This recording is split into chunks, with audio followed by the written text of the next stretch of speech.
Alright, let's explore the new map.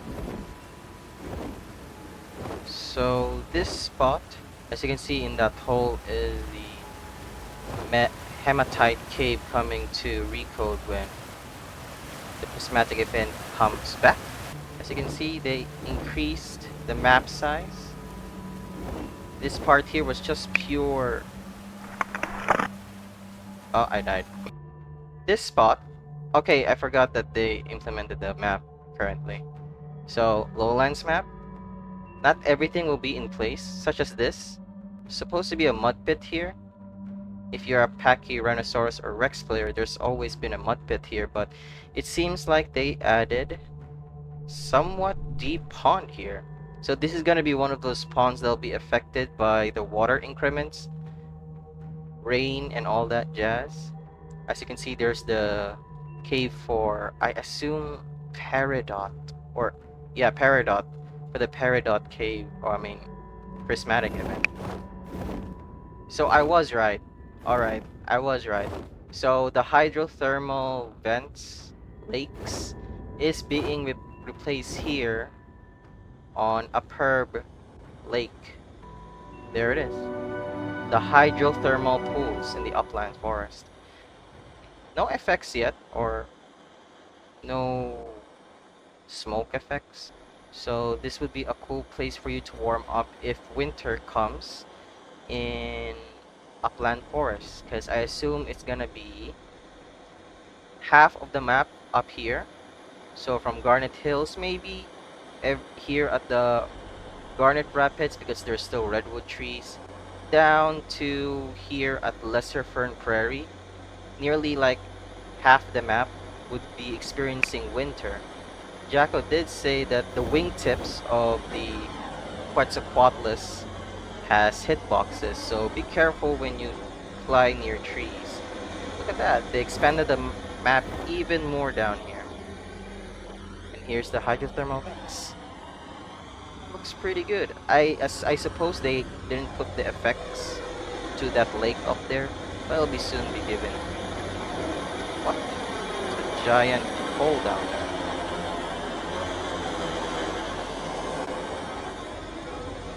Finally, a new point of interest for Lowlands when Recode releases. Oh, there it is, there it is. So I assume the vents or the smoke effects will come out there, right there. Pretty cool, pretty cool. Look at that. So as you explore the map, you'll be unlocking names for the, you know, actual names for the map. So earlier you didn't see it, but there was no name here, but now there is. It's called hydrothermal pools. That's something new as well. So nothing changed much here in Arcosa Lake. Arcose Lake. Oh, but this place had. They are now more trees up here. And it's like a... And it... Yeah, they changed it here. Look, there's the pond. The... whatever it's called. It's called the Woodland Pond. Yeah. So that's gonna be one of the ponds and lakes to dry up during droughts in the summer. Southern coastal plains. Huh? Keep forgetting that there's always been a mud pit down there. I do know that there is an expansion near the Karstlands biome because I saw it on Jacko's stream. So we're gonna check that out. A huge new mud pit. Okay, they changed the foliage here a bit. Yeah, when you compare the map, this would possibly be the new point of interest or the new hotspot in the map. So if I just compare, as you can see, this is what I saw from Jacko's stream, a huge mud pit like river channel and a huge savanna or a prairie connecting to Karstlands, because this was previously Karstlands, as you can see in the map. Look, so they really expanded all the way up there. They literally moved the map. Okay, let's check out this mud pit. And technically, if something is cleaning or you want to clean, better to clean down here. Unless the fall damage is... Okay, the fall damage doesn't work, or it's not high enough. So you can, as Rex, you can still technically ambush anything that cleans down here. This would be definitely a new hotspot, unless Jacko and Debs won't put much food here for the herbivores to munch on.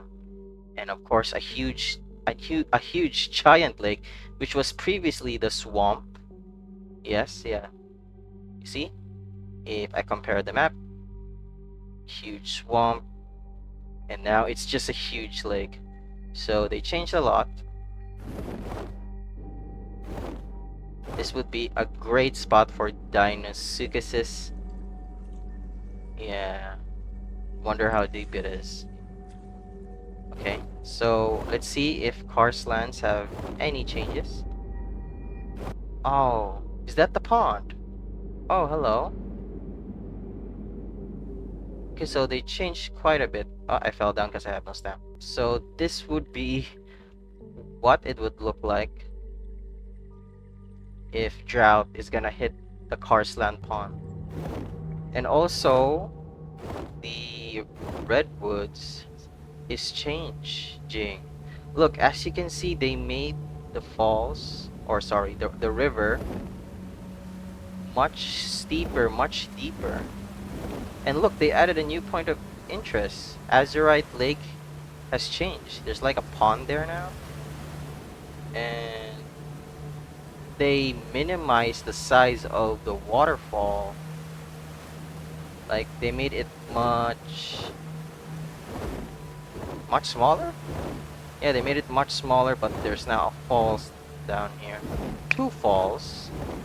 So we've seen the new Azurite Lake, and Redwoods have now deeper lakes, so there's only certain spots you can drink from.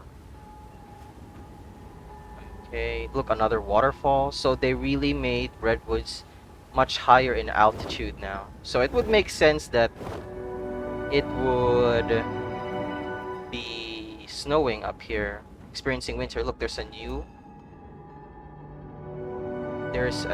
mud pit down there. That's not the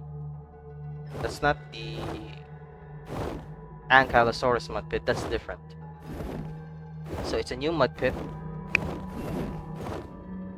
I mean, the only point where you would drink from the ponds and lakes is when you're scared to get ambushed by Deinosuchus. Although if a Deinosuchus does get into one of those lakes, it's gonna be a 50-50 case for the Deinosuchus, because if they will experience drought, they are gonna get exposed. Water will recede much lower, so it's gonna be much dangerous for them as well. So they can't really stay in the ponds forever. Karstland is very high up now. They should be experiencing winter up here. And if you're worried about winter dinosaurs, like, as we know, only Pachyrhinosaurus, T-Rex alaskanensis, the feathered one, and Ankylosaurus are the only dinosaurs that can resist the very cold temperature. Also Babiosauruses and Jiang. So those are the dinos that can resist the very cold temperature up here in Redwoods and Uplands Forest. But Jacko did say on stream yesterday that he would tweak the temperature range for each dinosaur, so some can go below 0 degrees Celsius. So that's way below freezing point for water, and that would really open up more dinosaurs to the colder areas.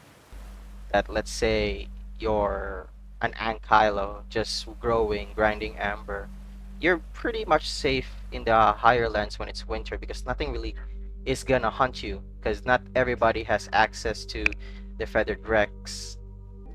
Yeah, this is what I saw on stream. Dust pit and a smaller pond up here, right next to this giant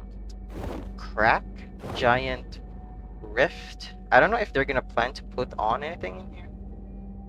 So from up there, which I assume there's already a border, go down here. Mhm. Ow. Tons of mud pits in this map.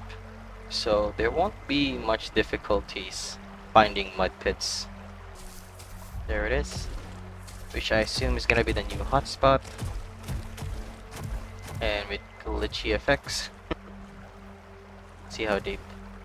Oh my. Yeah, that's deep. Unless they make changes. Lake. So the lake is indeed very, very deep. I don't think I don't even I don't even think that any of the sauropods can stand at the center here. This will be the new Ichthyi rock. Maybe. Or like Dinosuchus, because poor Ichthyes, man. I just hope Ichthyes will be faster when swimming. So they expanded quite a bit, nearly like a quarter or more, actually. Probably more than half of the map has been expanded. Like they changed a lot of areas, expanded over here, then quite a bit here, up to down here. So that's the new map on Recode. I mean, I did just give you a sneak peek on what's about to come. Although, do bear in mind that there still might be changes gonna happen because, well, there's still 3 weeks before the release. Assuming that they stick to the schedule, that is. That's all their map changes are for now. Until next time.